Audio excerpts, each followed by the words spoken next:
the beginning. Tell me everything. Um, okay, so I work for a tour company now. Flying out of San Carlos Airport, doing bay tours. Yeah, mostly up by the Golden Gate Bridge, and then Beautiful. a little bit out by the Pacific Coast, and a little bit down towards like San Jose and the tech sector, and yeah, loving every flight. That's great. And you're in controlled airspace the whole time and talking to passengers, correct? Yep, correct. I am sharing a heads of the passengers are on the same frequency, listening to everything that I'm listening to, and we're talking to each other, and we're under a mode C veil, so everyone's got to have some type of transmitting device showing where you are. So typically we see each other before we see each other. That's great. And that's like how what's the maximum you've done so far? Have you done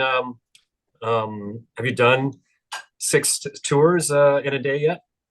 The most I've done in one day were four tours, two back to back with an hour break in between each two That's sets. not too bad. To me, what you're doing is exhausting because that's a lot of spinning Yeah, plates. yeah. So they limit us to six tours, and the reason for that is to avoid fatigue, pretty much. Yeah. But I mean, I can understand why. I haven't experienced like the fatigue, but I know like every time you get a new customer, you gotta, restart the what is the word? The set a new like rapport and get things going, talk to them, make them feel comfortable, knowing that they're gonna step in a little itty bitty plane. Um and yeah, but I mean the flying part is not exhausting at all, especially if you love to do it. Yeah, it's cockpit management when you're doing the small stuff, it's all about and then tours because you got to keep your energy up. You can't be a bummer. Yep. Yep. You can't be super uptight and start giving some speech about how you're pilot in command of this aircraft. Blah, blah, blah. Right. It's fun times all the time. Exactly. Yeah. That's fantastic. Now, how did you get this job without being an instructor first? You must have known somebody. It must have been like your dad's friend, something like that. Yeah, no. So I was I had, I prior to getting my pilot certificates, I've been working for the airlines on the ramp. I've done it for like 10 years. Beautiful. So, I mean, I'm sure that looked nice on my resume. I know that's something that you put out there. Yes. Um, and then after getting my certificates, not getting my CFI, I got a little job at an FBO, because ramp is what I know, and I didn't want to put myself somewhere where I have to learn a new skill. I want somewhere where it's easy for me and I can continue to focus on my end goal, which is flying for the big money. And also, it brings opportunities of networking. So that's what I started doing. And on top of that, I was just applying at so many places, from jump piloting to banner towing to the tour piloting, and getting a lot of rejections, a lot of you don't have enough hours, a lot of, you know, even for jobs that isn't a CFI, I've even gotten told that maybe you should get your CFI first. Um, but yeah, this one, and I think with this one, I mean, definitely, I'm sure my resume played part into it. I'm sure maybe my personality played a part into it. Uh, Maybe me, you know, consistently putting myself out there put a part into it. I also think I was very lucky because I think I recommended a friend to you over messaging, and he's also a commercial pilot, kicking butt out there. And he was also given an email to get a call back for this place, and he respectfully declined because he already had a job as a jump pilot. But he said, I know another pilot that would be a great fit for you guys, and he put my name out there. Uh, Fantastic. and that's just kind of the community we're in, right? Like we got to look out for each other, and I'm hoping that one day I can, push that forward to someone else. Um, and and then on top of that, the chief pilot that I took an interview with, he was a former student at the school I went to as well. So that, Oh, all these little factors might have played a role into, me helping me get this gig. But yeah, I don't think it was like one thing in itself. I think it was a combination of a bunch of them. that's really good. I mean, that says so much about a lot of things, like the networking, the working in the industry, having connections, and then being vetted by someone they were curious about is a huge thing too. Like it's all these little tiny things do add up. Yeah. And what was the ratio, do you think, of places that you applied to the number of interviews you got to the actual offers you got? It's pretty dismal when you really look at Yeah. I mean, I lost count on how many I got turned down. Um, this is the only place that offered me an interview, and I landed it. Again, I think I was very lucky in that sense, and all these factors that played a role in it. But this is the only place that I actually had a solid interview. A bunch of other places said that they'll give me a call if something comes up, build more time, build more experience. And like some of the jump piloting that I tried, like they're like, yeah, we're not hiring for training. We want experienced jump pilots. Um, and yeah, so I mean, I lost count on how many said no, but I mean, this one said yeah, and ultimately gave me the job. So all that matters. All yeah, that matters. Oh, yep. that's great. So you don't have to go into specifics, but are you being paid salary, day rate, flight time, or duty time? Flight time. So what I'm logging is what I'm getting paid for. Okay. Really standard for anything smaller than 6 seats, I've found. Once you get to like a Cessna 206 and bigger, you start to have different options. But no, it's really standard. That's good. Yeah, yeah, It's they like the fixed costs.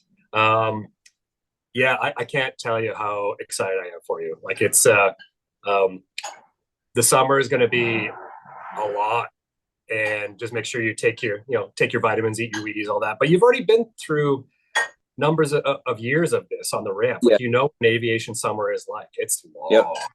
yep. And you'll find that when you talk to people, June, July, what are you doing on the weekend? Oh, I'm going camping, I'm doing this, I'm doing this. August, I am sitting on the couch for 3 days and that is it. I'm exhausted. So it's Yeah, but this is gonna be your first one flying. It's gonna be a really special year. That's great. yeah. Thank you. Yeah, and you're flying 172 with the G1000, correct? Correct, correct, And you had very little G1000 experience when you started. correct. I had about maybe 10 hours, if even, in the logbook in a G1000. Yeah, So if companies like you, they'll train you. I mean, they have to train you anyways. Like yeah, you did all the exams. That training program, the first time you see it is quite something. I mean, you got an exam on the operations manual, you got an exam on icing, even though you fly day VFR, like it's just a lot of this stuff. And then you got the type rating and the training. It's a lot. It's why companies are really picky about who they choose because they're going to invest a lot of time and resources into it. right, right. Oh well, that's great. I mean, you're the right guy for the job clearly because you figured it out. Because it's you know you'll talk to people who don't really get it, who will go, I got a bunch of tours to do, or like, yeah, they just kind of grumble, grumble, grumble. But for the right personality who actually like enjoys the flying, I mean, tours give me a chance to fly in the mountains and do stuff I'm not really used to doing because it's Mhm. just not part of my regular route. So it's really fun on a nice day. And then you get av geeks who are just looking over your shoulder the whole time, looking at what you're doing. Yeah, Uh, yeah. it's just fun. I mean, yesterday I went with a father and son. Kid was maybe 10, maybe. And he Hmm. showed up with a little leather head diaper and goggles. Like he was Oh, ready sweet, to go. sweet. And, it was so sweet. And I mean, the worst thing for them would be some bummer of a pilot who just, all right, let's go. Let's get this thing over with. Like this is a special moment between father and Right, son. So you want the right person. And, I right. got, do you want to sit in the cockpit? when we got back? And of course he did. And it's just it's a special. It can be a really amazing experience. So you're going to make someone's day at the very very least. Yeah. Yeah, I haven't gotten to that point where it's, oh man, I got to go do a tour. I love every single flight. Oh, It's the reason why I started looking for a job like this, because I took some friends up and for bay tours and enjoyed it, and I was like, man, I should find someone that would pay me for this. And found them. Yeah, but I mean the whole mindset thing, I mean, yeah, I found that, and it's not difficult, and I'm not trying to say like boost myself up or anything, but I don't find it very difficult to keep that mindset because I love every single flight. Like I love going up every single time. And but it's really like you can really like ruin it for someone, like most yeah. of the time people that are there, it's because they want to be flying, right? And you can totally ruin it for them. And you know and some people are also like they're afraid to fly, so you kind of gotta ease them into it, and just, I mean, not ruin it for them. It's an experience that you want to share because it's what you love, and that's where I'm coming from. Beautiful. And have you had some experiences where you had to gently tell someone that they're a little too big to sit in the back for weight and balance, or do you just kind of go, "Why don't you sit up front with me?" No, I'm pretty lucky that my company has like a set standard, and they have to sign a waiver saying like there can't be over a certain weight Oh, total. great. um That's great. I have had oh, actually no, let me take that back. I have had one couple who came in and they both wanted to sit in the back, Of course. and I was like kind of like really close. Like I was still within. I was still comfortable taking it because I know it would be like, yeah, like it. I mean, I wasn't in danger or anything, and the cruise speed and everything would have been better, fuel efficiency and everything. But I kind of would have preferred to have him in sitting in the front. So I kind of like nudged it a little bit, like how fun it would be to sit up there and get to fly the plane a little bit. And that's exactly how we went about it, and that's exactly how we flew it. Oh, you got this job nailed. Oh, that's great. It's because this bedside manner. People, that's one thing you can't really cover in flight school is the cockpit management, but it is everything. Because if they Mm-hmm. have a bad experience, they're going to leave a bad review. The boss is going to come to you going, "What was this?" Yeah. It's a direct line because they're paying the bill. So Right. make sure that they're happy and treat them gently. And even if they're kind of in a snippy mood, try your best to just know it's not about you. There's something else going on. But I mean, you're in a great position where people are just going to be in a generally good mood. I mean, going over the bay, Yeah. Golden Gate Bridge, how bad could life be? Seriously. Yeah. Yeah. And I get to tell them, hey, you got to send me some of those photos that you're taking. Yes. Yeah, for sure. What froze there for a second here.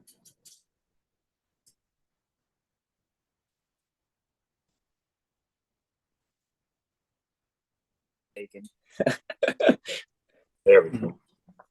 Yeah, I think we froze there for a Yeah. second. Yeah. Okay. Good. Um, Yeah. any last parting words to those who are out there just hustling to get their first job? Um. Well, full disclosure, I don't feel like I really figured it out yet, but I mean, obviously, I got my first commercial job that wasn't a CFI, so I must have something figured out. But Paid. I mean, really just, and I mean, just follow your page. Oh, excuse me.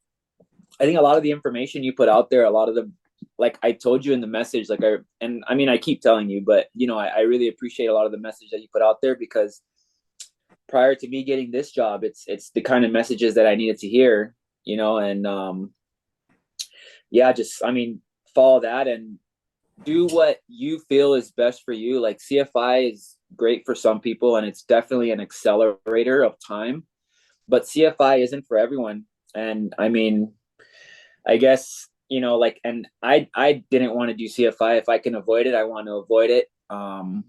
That's not to say I might not get it in the future, but I know it's kind of backwards to what a lot of people do. They get their CFI first to build their time, and then get to where they want to go. And I might do it the other way around, but like right now it's not for me. And it's not for everyone. It is for some, but not for everyone. And I mean, just, I guess, like, I mean, what Delta keeps saying, like keep climbing and just like keep moving forward, like one step forward, and keep building flight time little by little as much as you can. Keep progressing yourself and keep learning.